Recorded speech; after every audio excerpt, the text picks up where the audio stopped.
Well, we've always stressed intensity here and to be in really good condition and to play as hard as you possibly play. And every drill we do, we go from one drill to the next, so we're in constant motion in practice.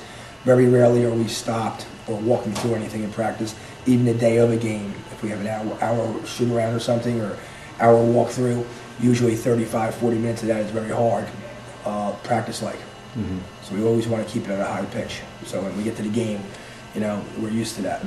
And other teams tend to wear down, and we seem to stay fresh and strong throughout the game. Now, it's very rewarding. Again, like I said, you know, we're putting a lot of time in with them, seeing them develop.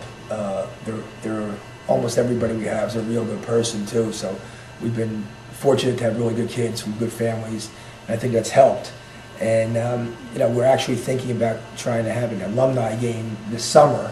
And I was playing around with it the other day to see if we can get, you know, we got to see if it will go off. But we had, on one team, we were going to have Shaheen Holloway, who was McDonald's All-American MVP, Kyrie Irving, who was McDonald's MVP, Corey Fisher, who was a Jordan Brand MVP, Al Harrington, National Player of the Year, and it's Al, Mike, Corey, Kyrie, and Shaheen. On the other team, we're going to have Mike Nardi, who's trade All-American, plays in Italy, great career, Villanova. Dexter Strickland, who's starting in North Carolina. Sam Dallenberg, who's with the Sacramento. Hervé Lamanzano, who's in China, about 6'10", who's a trade All-American. And Derek Carriger, who's with the Lakers. Right.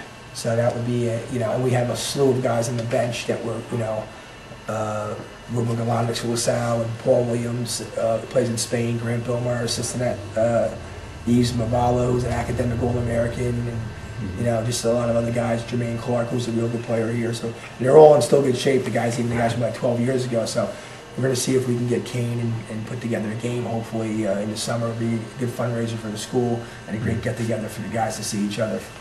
You know, so we're very proud of them, and you know, we're just trying to keep the tradition going. Well, the amazing thing around here is the kids are very humble.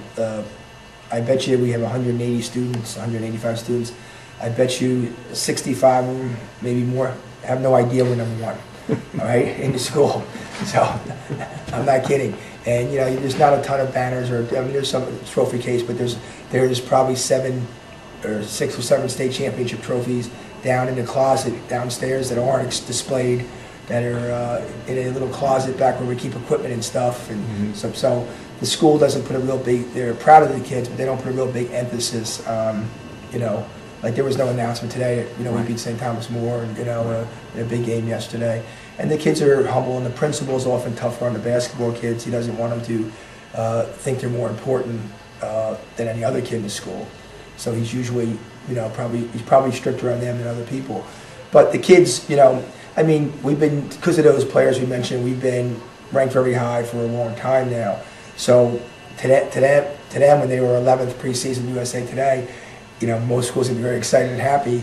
They're very disappointed right. And you know, not happy with it. And they've been able to, you know, we're doing a TV show this year, or I should say, probably will be on HBO in August, a documentary, and also currently doing a book. So these kids are getting hit by a few different things, but they really haven't been affected. And you know, they just go about their business. It doesn't seem like it's affected them at all. So far, it doesn't seem like any pressures affected them of being number one.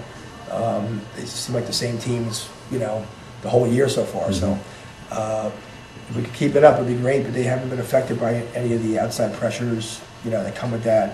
And like yesterday, we played a real good 5th-year prep school, St. Thomas, and that would have been an easy day for them to get, like, this is where we could lose our number one ranking. Right. There's not a lot of opportunities left for us to lose it based on some of the teams we play, just to be a, you know, a better talent level. But so that was a game. You said that's one of 2 or 3 that left that you could lose possibly. Right.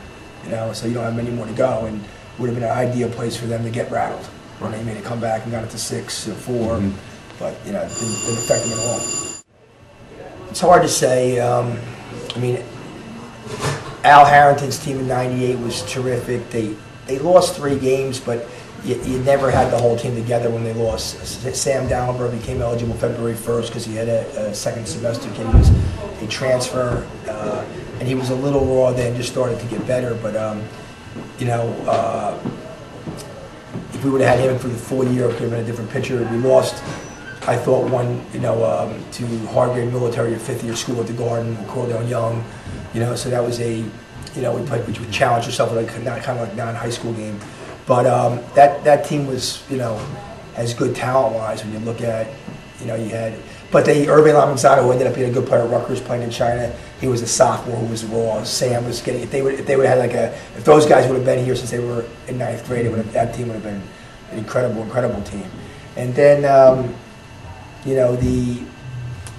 there was a few other teams that had a lot of talent. I mean, it's just hard to compare them. This team's still not finished. Coming into the year, I thought what last year's team was better than this year's team with 4 out of 5 starting spots. And I told the team that before the season.